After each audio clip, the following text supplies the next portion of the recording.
Capítulo cuarto de la autobiografía de San Ignacio de Loyola. Tuvieron viento tan recio en popa que llegaron desde Barcelona hasta Gaeta en 5 días con sus noches, aunque con harto temor de todos por la mucha tempestad, y por toda aquella tierra se temían de pestilencia. Mas él, como desembarcó, comenzó a caminar para Roma. De aquellos que venían en la nave se le juntaron en compañía una madre con una hija que traían hábitos de muchacho, y otro mozo. Estos le seguían porque también mendicaban. Llegados a una cacería hallaron un grande fuego y muchos soldados a él, los cuales les dieron de comer y les daban mucho vino, invitándolos de manera que pareciera que tuviesen intento de encalentarles. Después los apartaron, poniendo la madre y la hija arriba en una cámara, y el peregrino con el mozo en un establo. Mas cuando vino la medianoche, oyó que allá arriba se daban grandes gritos, y levantándose para ver lo que era, halló a la madre y la hija abajo en el patio muy llorosas, lamentándose que las querían forzar. A él le vino con esto un ímpetu tan grande que empezó a gritar diciendo: «Esto ha de sufrir», y semejantes quejas, las cuales decían con tanta eficacia que quedaron espantados todos los de la casa, sin que ninguno le hiciese mal ninguno. El mozo había ya huido. Por 3 empezaron a caminar así de noche.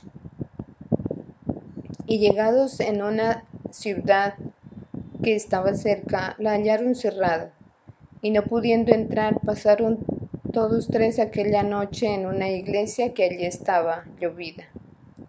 A la mañana no les quisieron abrir la ciudad, y por fuera no hallaban limosna, aunque fueron en un castillo que pareciera cerca de allí, en el cual el peregrino se halló flaco, así del trabajo del mar como los demás, etc.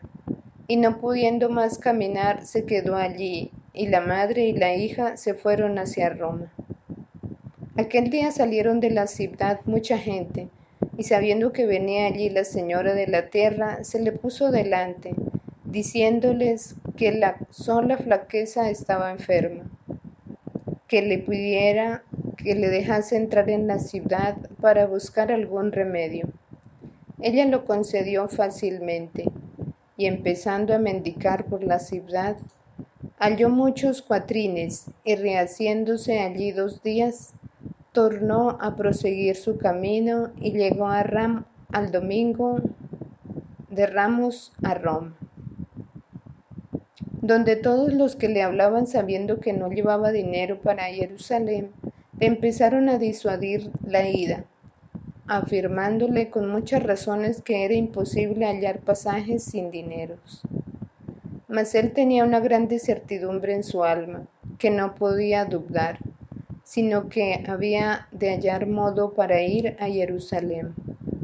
Y habiendo tomado la bendición del Papa Adriano VI, después de partir para Venecia 8 días o 9 después de la Pascua de Resurrección, llevaba todavía 6 o 7 ducados, los cuales le había dado para el pasaje de Venecia a Jerusalén. Él los había tomado, vencido algo de los temores que le ponía de no pasar de otra manera. Mas 2 días después se salió de Roma. Empezó a conocer que aquello había sido la desconfianza que había tenido, y le pesó mucho de haber tomado los ducados, y pensaba si sería bueno dejarlos. Mas al fin se determinó de gastarlos largamente en los que se ofrecían, que ordinariamente eran pobres. Y hizo de manera que cuando después llegó a Venecia no llevaba más que algunos cuatrines, que aquella noche le fueron necesarios.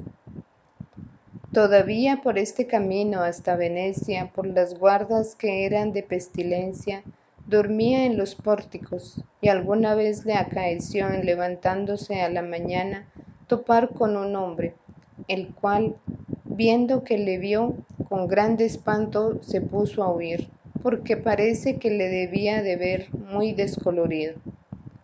Caminando así llegó a Choza, y con algunos compañeros que se le habían juntado, supo que no les dejaría entrar en Venecia.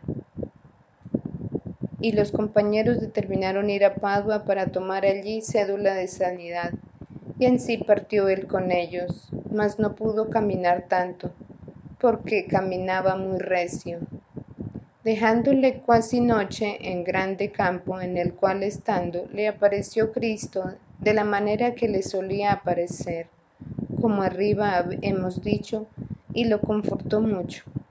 Y con toda esta consolación al otro día a la mañana, sin contraecer cédula, como creo habían hecho sus compañeros, llegó a la puerta de Padua y entra, sin que los guardias le demanden nada, y por lo mismo acaeció a la salida, de lo cual se espantaron muchos de sus compañeros, que venían de tomar cédula para ir a Venecia, de la cual él no se curó. Y llegados a Venecia, vinieron los guardias a la barca para examinar a todos, uno por uno, cuántos había en ella. A él solo dejaron.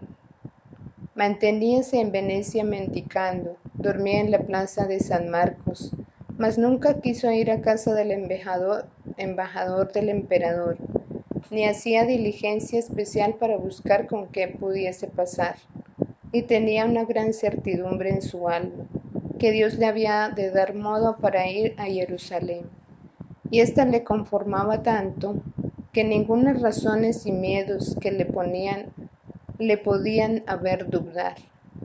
Un día le topó un hombre rico español, y le preguntó lo que hacía y a dónde quería ir.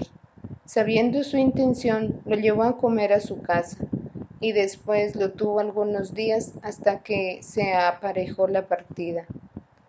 Tenía el peregrino esta costumbre ya desde Manresa, que cuando comía con algunos, mucho hablaba en la tabla, si no fuese responder, nunca hablaba en la tabla, si no fuese responder brevemente, mas estaba escuchando lo que se decía, y cogiendo algunas cosas de las cuales tomase ocasión para hablar de Dios, y acababa la comida, lo hacía. Y así fue la causa para el hombre de bien de toda su casa, tanto se aficionaron a él, que se quisieron tener y esforzaron a estar en ella. Y el mismo huésped lo llevó al duque de Venecia, para que le hablase, y le hizo dar entrada y audiencia. El duque, como oyó al peregrino, mandó que le diesen embarcación en la nave de la gobernación, que iban a Cipro, aunque aquel año eran venidos muchos peregrinos a Jerusalén.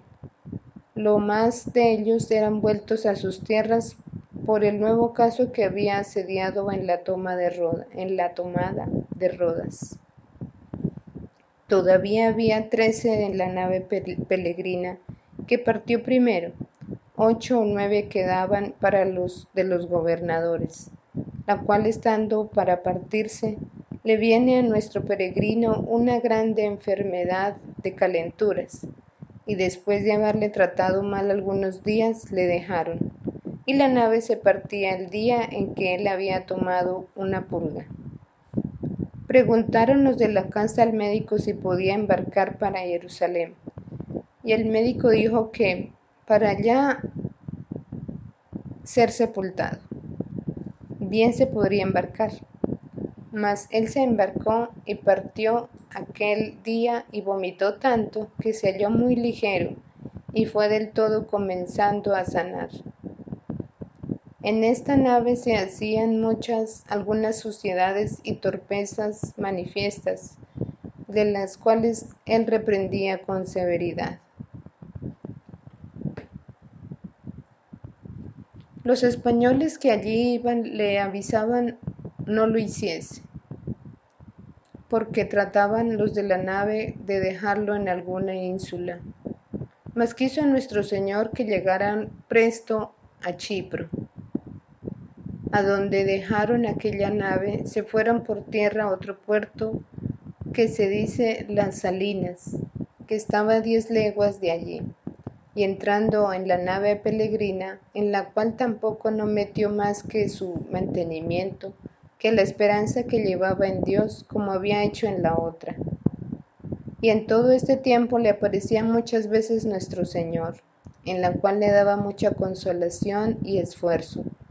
Más parecíale que había una cosa redonda y grande, como si fuese de oro, y esto le representaba después de partidos de Chipro, llegaron a Jaffa, y caminando para Jerusalén en sus asnillos, como se acostumbra, antes de llegar a Jerusalén 2 millas, dijo a un español noble, según parecía llamado por nombre Diego Manés, con mucha devoción a todos los peregrinos que, pues de ahí a poco habían de llegar al lugar donde se podría ver la ciudad santa, que sería bueno todos que se aparejasen en sus conciencias y que fuesen en silencio. Y pareciendo todos a bien, se empezó cada uno a recoger y un poco antes de llegar al lugar donde se veía, se apearon, donde vinieron los frailes de la cruz, que estaban esperándolo. Y viendo la ciudad tuvieron el peregrino grande consolación, y según los otros decían, fue universal en todos, con una alegría que no parecía natural, y la misma devoción sintió siempre que las visitaciones de los lugares santos. Su firme propósito era quedarse en Jerusalén, visitando siempre aquellos lugares santos, y también tenía propósito, ultra desde devoción, de ayudar las ánimas. Y para este efecto traía cartas de encomienda para el guardián, de las cuales le dio y le dijo su intención de quedar allí por su devoción, mas no la segunda parte, de querer aprovechar las ánimas, porque esto a ninguno le decía. Y la primera vez había muchas veces publicado. El guardián respondió que no veía cómo su quedada pudiese ser, porque la casa estaba con tanta necesidad que no podían mantener los frailes, y por esa causa estaba determinado de mandar a los peregrinos algunos a estas partes. Y el peregrino respondió que no quería ninguna cosa de la casa, sino solamente que cuando algunas veces le viniese a confesarse, le oyese la confesión. Y con esto el guardián le dijo que de aquella manera se podría hacer, mas que esperase hasta que viniese el provincial, creo que era el supremo de la orden de aquella tierra, el cual estaba en Belén. Con esta promesa se aseguró el peregrino y empezó a escribir cartas para Barcelona para personas espirituales. Teniendo ya escrita una y estando escribiendo la otra, víspera de la partida de los peregrinos, le viene llamar de parte del provincial y el guardián porque habían llegado. Y el provincial le dice con buenas palabras como había sabido su buena intención de quedarse en aquellos lugares santos y que había bien pensado en la cosa, y que por la experiencia que tenía de otros juzgaba que no convenía, porque muchos habían tenido aquel deseo, y quien había sido preso, quien muerto, y que después la religión quedaba obligada a rescatar los presos, y por tanto él se aparejase de ir a otro día con los peregrinos.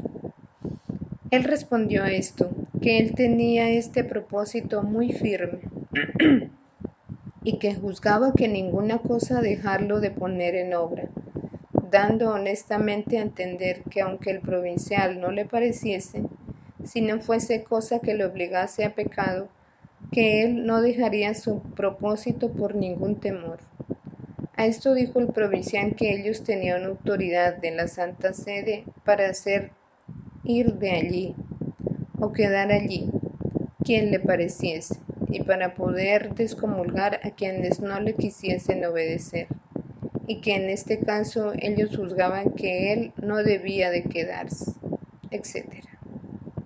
Y quedándole demostrar las bulas por las cuales le podían descomulgar, él dijo que no era menester verlas, que él creía a sus reverencias, y pues que ansí juzgaban con la autoridad que tenían, que él les obedecería. Y acabado esto, volviendo donde antes estaba, le vino gran deseo de tomar a visitar el monte Olivete, antes que se partiese, ya que no era voluntad del Señor que él quedase en aquellos santos lugares. En el monte Olivete estaba una piedra, de la cual subió nuestro Señor a los cielos, y se ve aún agora las pisadas impresas. Y esto era lo que él quería tomar a ver. Y así, sin decir ninguna cosa ni tomar guía, porque los que ven sin turco como guía corren grande peligro, se descabulló de los otros y se fue solo al monte Olivete. Y no lo querían dejar entrar en las guardas. Le dio un cuchillo de las escravinas que llevaba y después de haber hecho su oración con harta consolación, le vino el deseo de ir a Betpaje, y estando allí se tornó a acordar que no había bien mirado en el monte Olivete a qué parte estaba de pie derecho o con qué parte el izquierdo. Y tornando allá creo que dio las tijeras a los guardas para que le dejasen entrar. Cuando en el monasterio se supo que él era partido así sin guía, los frailes hicieron diligencias para buscarle, y así descendiendo él del monte Olivete, topó con un cristiano de la cintura, que sirvía en el monasterio, y el cual con grande bastón y con muestra de grande enojo hacía señas de darle, y llegando a él trabóle reciamente del brazo, y él se dejó fácilmente llevar. Mas el buen hombre nunca le desasió. Yendo por este camino así, asiduo del cristiano de la cintura, tuvo de nuestro Señor grande consolación, que le parecía que había Cristo sobre él siempre. Y esto, hasta que llegó al monasterio, duró siempre en grande abundancia.